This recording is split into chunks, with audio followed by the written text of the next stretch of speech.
CMR jewellery gold exchange pest.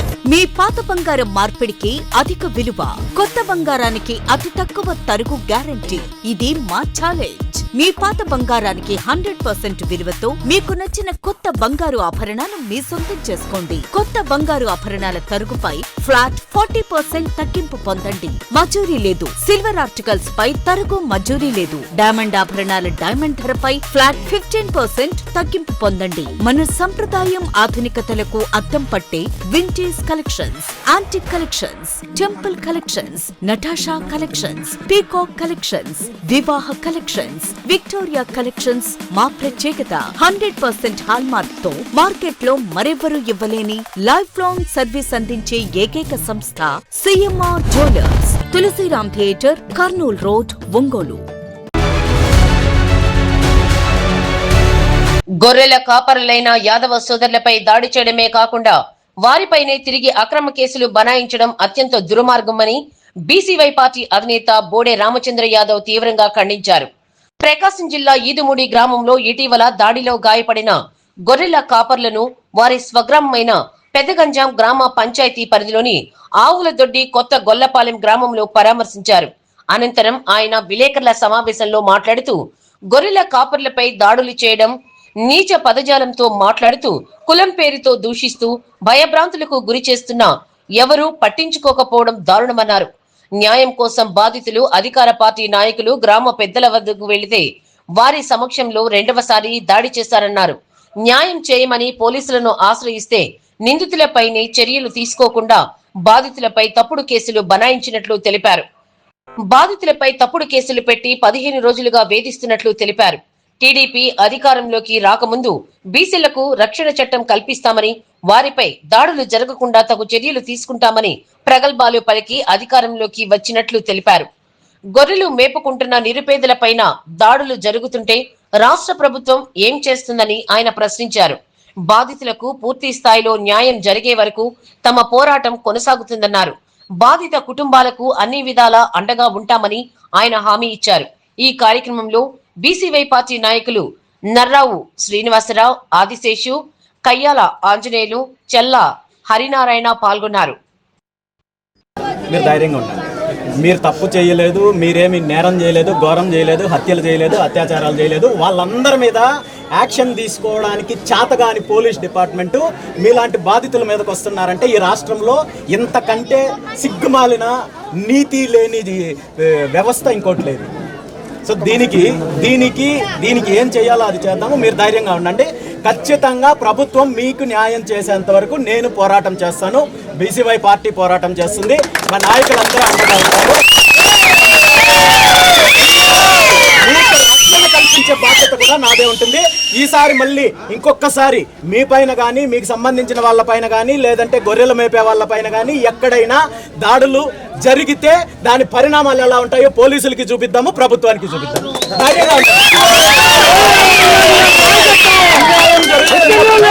జరగబడకపోతే ఈ రోజు మీకు జరిగిన అన్యాయం రేపు పొద్దున్న మీ పిల్లలకు జరుగుతుంది, వాళ్ళ పిల్లలకు జరుగుతుంది, వాళ్ళ పిల్లలకు జరుగుతుంది. ఇంకెన్ని తరాలు భరిస్తారు? మీరేమన్నా వాళ్ళ దగ్గరికి దొంగతనానికి పోతున్నారా, లేదంటే వాళ్ళ పైన ఏమన్నా దాడులు చేస్తున్నారా? మరి ఎందుకు భయపడాలి?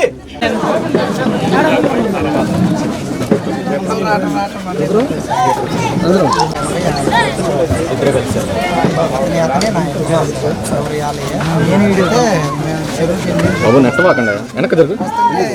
వెనక్కి బాబాయ్ నాకు తెలియదు, అలీపాలెం వచ్చింది, నాకు తెలియదు, వెళ్ళిపోతాను వద్దంటే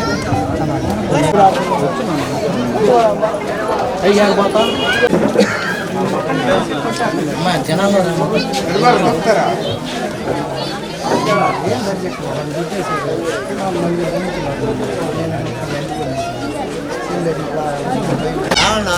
సార్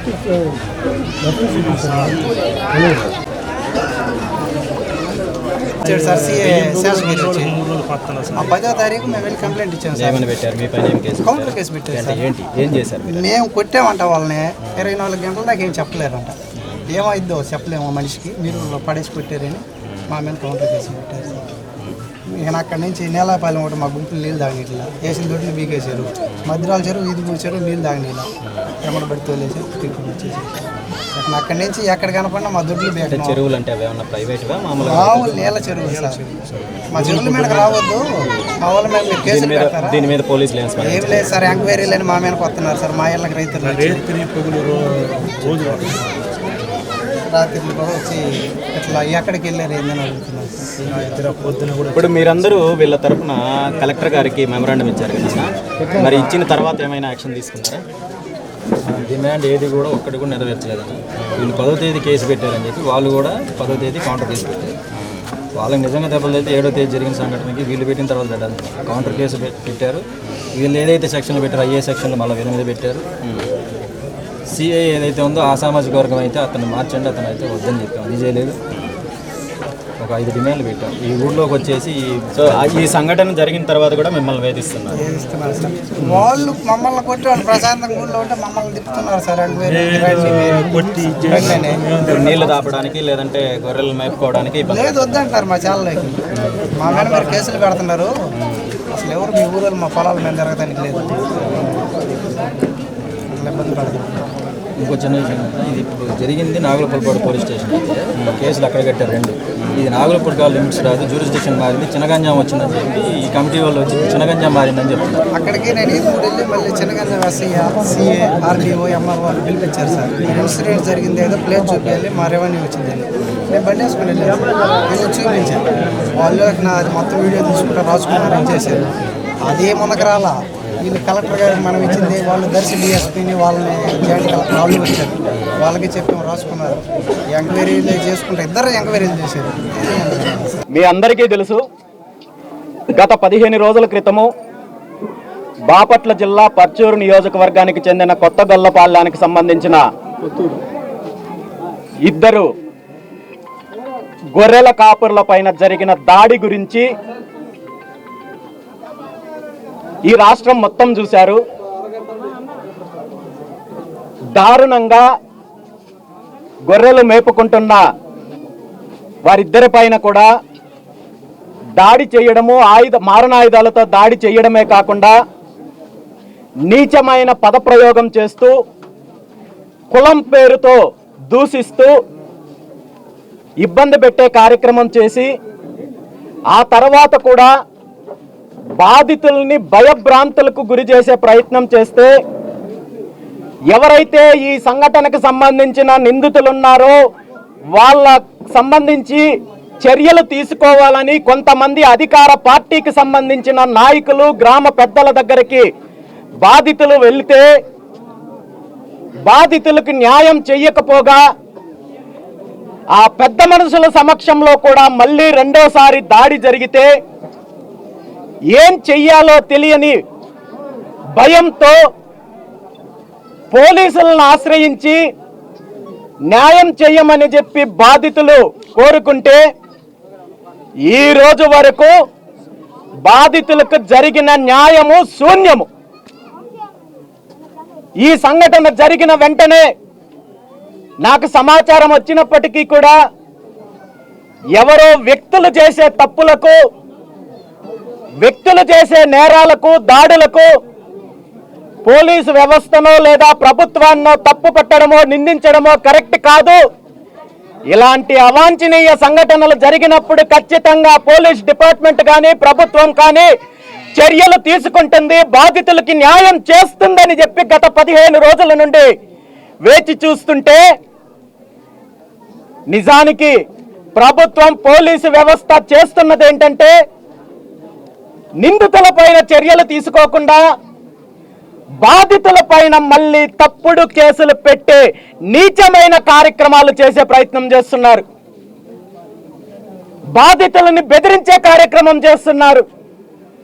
వారి పూర్తిగా ఇంకా కోలుకోకముందే వాళ్ళకి తగిలిన దెబ్బల నుండి వాళ్ళను, వాళ్ళ కుటుంబ సభ్యులను భయపట్టించే కార్యక్రమం చేస్తుంటే, ఈ నేరము కేవలము ఆ సంఘటనలో పాల్గొన్న నిందితులది కాదు, పోలీసులది, ప్రభుత్వానిది అని చెప్తున్నాను.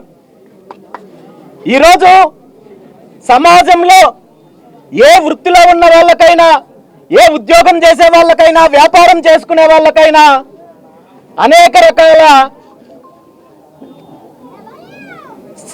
సదుపాయాలు ఉంటాయి. ముఖ్యంగా పండగలో, పబ్బాలో, లేదంటే శుభకార్యాలో, గృహప్రవేశాలు, ఇంకోటో వచ్చినప్పుడు వారికి సెలవు తీసుకోవడానికో మరో రకంగానో అవకాశాలు ఉంటాయి. కానీ ఈ రాష్ట్రంలో సుమారు 15 లక్షల పైగా ఉన్న గొర్రెల కాపరుల యొక్క కుటుంబాలకు పండుగలు వచ్చినా, పబ్బాలు వచ్చినా, ఇంట్లో శుభకార్యాలు జరిగినా, గృహప్రవేశాలు జరిగినా, ఏం జరిగినా గొర్రెల కాపర్లు మాత్రం గొర్రెలు తీసుకొని పొలాలకు, పచ్చిక బయళ్ళకు వెళ్లాల్సిందే, వాటిని మేపుకు రావాల్సిందే. అది వర్షం వచ్చినా, ఎండొచ్చినా, వానొచ్చినా వాళ్ళకు మాత్రము సెలవు అనేది కానీ, తీరిక అనేది కానీ, మరో అవకాశం కానీ, ఆల్టర్నేట్ పద్ధతులు కానీ లేనప్పటికీ అలాంటి వృత్తిని ఆధారంగా చేసుకొని జీవిస్తున్న లక్షలాది మంది గొర్రెల కాపరులకు, వారి కుటుంబానికి చేయూతనివ్వాల్సిన ప్రభుత్వము, అండగా నిలబడాల్సిన ప్రభుత్వము, రక్షణ కల్పించాల్సిన ప్రభుత్వము ఈరోజు వాళ్ళు దాడులు ఎదుర్కొంటుంటే, వారిపైన హత్యా ప్రయత్నాలు చేస్తుంటే వారికి న్యాయం చెయ్యకపోగా వారిపైన తప్పుడు కేసులు పెట్టి భయభ్రాంతులకు గురి చేస్తున్నారంటే ప్రభుత్వ విధానం ఏ విధంగా ఉందో మనం తెలుసుకోవచ్చు. ఈ ప్రభుత్వము, ఈ అధికార తెలుగుదేశం పార్టీ అధికారంలోకి రాకముందు, మేము అధికారంలోకి వస్తే బీసీలకు రక్షణ చట్టం కల్పిస్తాము, బీసీల పైన దాడులు జరగకుండా మేము కాపాడుతామని చెప్పి తప్పుడు ప్రగల్భాలు పలికిన ముఖ్యమంత్రి చంద్రబాబు నాయుడు, వారి పుత్రరత్నం నారా లోకేష్ నాయుడు ఈరోజు బీసీలకు రక్షణ చట్టం కల్పించకపోగా బీసీల భక్షణ చట్టాన్ని ఈ రాష్ట్రంలో అమలు చేస్తున్నారని చెప్పి ఈ సందర్భంగా తెలియజేస్తున్నాను.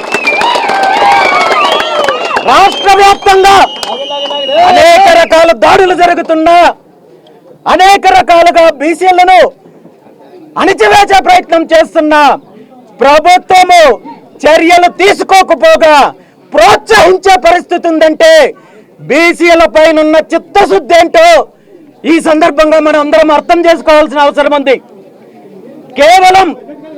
కేవలం ముఖ్యమంత్రి చంద్రబాబు నాయుడు గారు, నారా లోకేష్ నాయుడు గారు మాత్రమే కాదు, ప్రభుత్వంలో కీలకంగా ఉంటుందా పవన్ కళ్యాణ్ గారు ఈరోజు ఈ రాష్ట్రంలో ఎలాంటి నేరాలు జరిగినా, ఎలాంటి దాడులు జరిగినా, బీసీలకు అన్యాయం జరిగినా, మహిళలకు అన్యాయం జరిగినా, దళితులకు అన్యాయం జరిగినా నిమ్మకు నీరెత్తినట్టు నోటికి ప్లాస్టర్ వేసుకొని కూర్చున్నాడు తప్ప ఏ సంఘటనలోనూ ఎక్కడ స్పందించిన దాఖలాలు లేవు. అధికారంలో లేకముందు ఈ రాష్ట్రంలో బీసీలకు, మహిళలకు జరుగుతున్న అన్యాయం పైన, లా అండ్ ఆర్డర్ సమస్య పైన ఊరూరు వెళ్ళి ఊగిపోయిన పవన్ కళ్యాణ్ గారు ఈరోజు 2 సంవత్సరాల నుండి తనకొస్తున్న ప్యాకేజ్ లెక్కలు చూసుకుంటున్నాడు తప్ప ఏ ఒక్క వర్గానికి న్యాయం చెయ్యని చేతగాని దద్దమ్మ పవన్ కళ్యాణ్ ఈరోజు ప్రభుత్వంలో భాగస్వామిగా ఉంటూ ఈ రాష్ట్రానికి, ఈ రాష్ట్ర ప్రజలకు జరుగుతున్న అన్యాయంలో భాగస్వామ్యం అవుతున్నారు. అదేవిధంగా గత 2 సంవత్సరాల నుండి తెలుగుదేశం ప్రభుత్వం చేస్తున్న అరాచకాలపైన, అవినీతిపైన, దాడులపైన, ముఖ్యంగా బీసీలకు ఇచ్చిన హామీలపైన మాజీ ముఖ్యమంత్రి వైఎస్ జగన్మోహన్ రెడ్డి గారు ఇప్పటి వరకు నోరు మెదపలేదంటే జగన్మోహన్ రెడ్డి గారికి, వైఎస్ఆర్ కాంగ్రెస్ పార్టీకి బీసీల పైన ఉన్న చిత్తశుద్ధి ఏంటో అర్థం చేసుకోవాలి. ఈ 2 సంవత్సరాలలో వైఎస్ జగన్మోహన్ రెడ్డి గారు అనేక పత్రికా సమావేశాలు నిర్వహించారు, అనేక అంశాలపైన మాట్లాడారు. కానీ ఈ రాష్ట్రంలో 3 కోట్ల మందికి పైగా ఉన్న జనాభాకు సంబంధించిన అంశం పైన, ఈ 3 కోట్ల మందికి తెలుగుదేశం పార్టీ ముఖ్యమంత్రి చంద్రబాబు నాయుడు గారు ఇచ్చిన ప్రధాన హామీ బీసీలకు రక్షణ చట్టం కల్పిస్తానన్న హామీ పైన వైఎస్ జగన్మోహన్ రెడ్డి గారు ఈ రోజు వరకు నోరు మెదపలేదంటే ఆయనకి బీసీల పైన ఉన్న చిత్తశుద్ధి ఏంటో అర్థం చేసుకోవచ్చు. ఈరోజు మీ అందరి సమక్షంలో నేను ఒక్కటే డిమాండ్ చేస్తున్నాడు. బీసీలకు రక్షణ చట్టం కల్పించాల్సిన బాధ్యత ప్రభుత్వానికి ఉంది, ముఖ్యమంత్రి చంద్రబాబు నాయుడు గారికి ఉంది, ఈ హామీ ఇచ్చిన నారా లోకేష్ నాయుడు గారికి ఉంది. ఈ ప్రభుత్వంలో కీలకంగా ఉంటుందా పవన్ కళ్యాణ్ గారికి ఉంది, అదేవిధంగా మాజీ ముఖ్యమంత్రి జగన్మోహన్ రెడ్డి గారికి ఉంది. వీటిపైన స్పందించాల్సిన బాధ్యత ఉందని చెప్పి ఈ సందర్భంగా డిమాండ్ చేస్తూ, ఇక్కడ ఎవరైతే గొర్రెల కాపరులు బాధితులు ఉన్నారో వాళ్లకు ప్రభుత్వము వెంటనే న్యాయం చేయాలి. ఎవరైతే దాడి చేశారో వాళ్ళపైన హత్యాయత్నం కింద కేసు నమోదు చేసి వాళ్ళపైన వెంటనే చర్యలు తీసుకోవాలి. అదేవిధంగా బాధితుల పైన పెట్టిన తప్పుడు కేసులను వెంటనే ఉపసంహరించుకోవాలని, లేదంటే ఖచ్చితంగా బాధితులకు న్యాయం జరిగేంత వరకు వారికి అండగా ఉంటానని చెప్పి బీసీవై పార్టీ అండగా ఉంటుందని చెప్పి, భవిష్యత్తులో మళ్ళీ ఇలాంటి దాడులకు పాల్పడితే పరిస్థితులు పరిణామాలు తీవ్రంగా ఉంటాయని చెప్పి ముఖ్యమంత్రి చంద్రబాబు నాయుడు గారిని హెచ్చరిస్తూ, ఈరోజు వారి కుటుంబానికి వారికి మద్దతు ఇవ్వడానికి విచ్చేసిన ప్రతి ఒక్కరికి కూడా మనస్ఫూర్తిగా ధన్యవాదాలు తెలియజేస్తూ, మీడియా మిత్రులకు ధన్యవాదాలు తెలియజేస్తూ సెలవు తీసుకుంటున్నాను. Thank you very much. CMR jewellery gold exchange fest. మీ పాత బంగారం మార్పిడికి అధిక విలువ, కొత్త బంగారానికి అతి తక్కువ తరుగు గ్యారంటీ. ఇది మా ఛాలెంజ్. మీ పాత బంగారానికి 100% విలువతో మీకు నచ్చిన కొత్త బంగారు ఆభరణాలు మీ సొంతం చేసుకోండి. కొత్త బంగారు ఆభరణాల తరుగుపై ఫ్లాట్ 40% తగ్గింపు పొందండి. మజూరీ లేదు. సిల్వర్ ఆర్టికల్స్ పై తరుగు మజూరీ లేదు. డైమండ్ ఆభరణాల డైమండ్ ధరపై ఫ్లాట్ 15% తగ్గింపు పొందండి. మన సంప్రదాయం ఆధునికతలకు అద్దం పట్టే vintage collections, antique collections, temple collections, Natasha collections, peacock collections, వివాహ కలెక్షన్స్, విక్టోరియా కలెక్షన్స్ మా ప్రత్యేకత. 100% హాల్మార్క్ తో మార్కెట్ లో మరెవ్వరూ ఇవ్వలేని లైఫ్ లాంగ్ సర్వీస్ అందించే ఏకైక సంస్థ CMR jewellers. Tulsiram theatre, Kurnool road, Ongole.